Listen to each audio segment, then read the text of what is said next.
लेकिन 20 साल पहले एक जो कंसर्न सामने आया था कि सरकार पर पेंशन का लोड बहुत बढ़ रहा है और इसीलिए सरकार ने ओल्ड पेंशन स्कीम खत्म करके एनपीएस लागू की। इस बात को लगभग 20-21 साल हो चुके हैं। लेकिन अब जो स्थिति है कि करीब 35 लाख के आसपास गवर्नमेंट एम्प्लॉयज़ हैं और जो पेंशनर्स हैं वो 65 से 70 लाख के आसपास हो चुके हैं। तो आपको क्या लगता है ये मतलब वेतन आयोग जैसी चीज़ें किस दिशा में जा रही हैं? सरकार पर जो लोड है एम्प्लॉयज़ की पेंशन का वो मतलब कहाँ तक जा सकता है? अब ये पेंशन का भी अलग मामला है। आपने बताया 35 लाख नई पेंशन स्कीम में चले गए थे, वो जो नेशनल नहीं, नहीं पेंशन, 35 लाख तो करीब सर्विंग गवर्नमेंट एम्प्लॉयज़ हैं। उन उसमें भी इतने नंबर हैं आज के दिन। सर्विंग नंबर तो आप उसको कैसे काउंट करते हो? जो पब्लिक सेक्टर है, जो सरकार के बाहर ऑर्गेनाइजेशंस हैं, उनका क्या स्थिति है?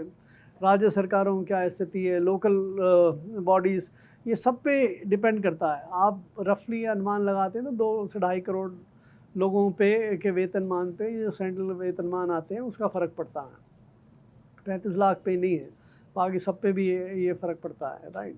सो अब पेंशन पे खर्च बहुत ज़्यादा होता था, इसीलिए वो national pension scheme, new pension scheme लेके आए। अब उसके 20 साल हो गए, तो ये मांग होने लगी कि भाई ओल्ड पेंशन स्कीम वापस लाओ। सरकार ने एक यूपीएस के नाम से, यूनिफाइड पेंशन स्कीम के नाम से एक मिडल वे क्या, वो काफ़ी कुछ तो ओपीएस की तरफ चला जा रहा है, वो एक पैकेज दिया। सरप्राइजिंगली अभी तक कर्मचारी उसको मंजूर नहीं कर रहे हैं। 1-1.5% लोगों ने ही शायद उस तरह के ऑप्शन दिए करीब हैं, बाकी 30-31 हज़ार का एक नंबर है। हाँ, करीब 30-31 हज़ार का एक नंबर है जिन्होंने एनपीएस से यूपीएस पे वो स्विच किया है। 1%, 1.5% है सर। ये तो सरकारी रूप से बताया गया है कि करीब 1.5% लोगों ने उसमें ऑप्ट किया है अभी तक, और उसको बढ़ा के 30 सितंबर कर दी है। 30 सितंबर तक भी लोग लेंगे या नहीं लेंगे, वो क्यों नहीं ले रहे हैं, वो क्या चाहते हैं कि पूरी तरह से ओपीएस ही होए तभी लेंगे, वो क्या सरकार पे दबाव बना सकते हैं कि भाई पूरी तरह से ओपीएस दो। ये सब ऐसे बहुत सारे व्हील्स विद इन व्हील्स हैं, कंसिडरेशंस हैं, जिसके बारे में हम पूरी दावे के साथ नहीं कह सकते। बट मेरी अपनी नज़र में एनपीएस को छोड़ के यूपीएस की तरफ जाना ही गलत था, हमें नहीं जाना चाहिए। तो आपकी नज़र में यूपीएस फेल या एनपीएस फेल? एनपीएस तो बहुत सक्सेसफुल थी। एनपीएस से कुछ लोगों को परेशानी थी, स्पेशली दी यूनियंस में और पॉलिटिशियंस में। तो एनपीएस के बराबर सक्सेसफुल तो कोई चीज़ थी नहीं। It's a very well design, very good scheme, right. NPS पे सरकार को रुके रहना चाहिए था, लेकिन पॉलिटिकल कंसिडरेशंस के कारण से आपने यूपीएस का एक फार्मूला निकाला, राइट। तो वो काम अभी कर नहीं रहा है। आप एक के बाद एक कंसेशंस देते चले जा रहे हैं, यूपीएस को और अट्रैक्टिव बनाने की कोशिश कर रहे हैं कि भाई ले लो।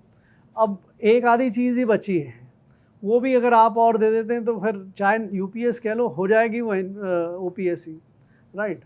तो ओपीएस पे अगर इतने साल के संघर्ष, इतने साल की व्यवस्था के बाद अगर वापस से ओपीएस में जाते हैं, तो मेरे ख्याल से तो बहुत गैर जिम्मेवाराना। पर इसमें एक पॉलिटिकल एंगल भी है। कांग्रेस ने जब लोकसभा का चुनाव लड़ा और उससे पहले भी जो कर्नाटक, तेलंगाना, हिमाचल में जब वो चुनाव लड़ रही थी, तब उसने कहा था कि ओल्ड पेंशन स्कीम जो है हम वापस लाएँगे और जहाँ-जहाँ उनकी सरकारें बनी, उन्होंने उसको लागू करने की भी कोशिश की। लेकिन करेक्ट। शायद वो फुल्ली इम्प्लीमेंट नहीं हो पाया क्योंकि एनपीएस ने कुछ उसमें अड़ंगे लगाए।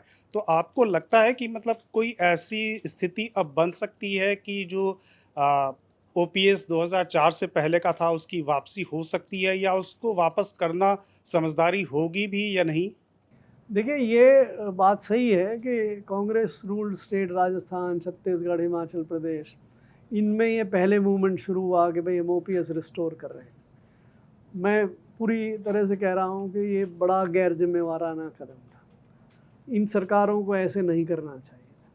ये सरकारें भूल गई, कांग्रेस की सरकारें, कि किस तरह से मनमोहन सिंह वगैरह ने कितनी मेहनत करके 2006 वगैरह में इसको इस्टेब्लिश किया था, राइट।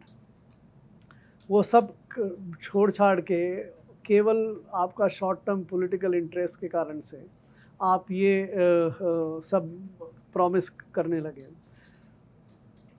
कुछ समय तक सेंट्रल गवर्नमेंट ने रिस्पॉन्सिबली काम किया, वो उस दिशा में नहीं गए। लेकिन अब वो भी उसी दिशा में जा रहे हैं। तो ना कांग्रेस जस्टिफाइड थी, ना बीजेपी अगर इस दिशा में चली जाती है तो जस्टिफाइड है। क्या रेस्टोर कर देना चाहिए? बिल्कुल नहीं करना चाहिए। ये इस किस्म की अगर ये पॉलिसी मेकिंग देश में बहुत मेहनत की हुई थी, बहुत ज़रूरी था इस देश को, और जो व्यवस्था बनाई थी वो व्यवस्था आने वाले नए कर्मचारी के लिए थी। जो भी नए कर्मचारियों को नई शर्तों का बताया हुआ था कि इन शर्तों पे आप सरकार में नौकरी करना चाहें तो करिए, आप नहीं करना चाहें तो मत करिए।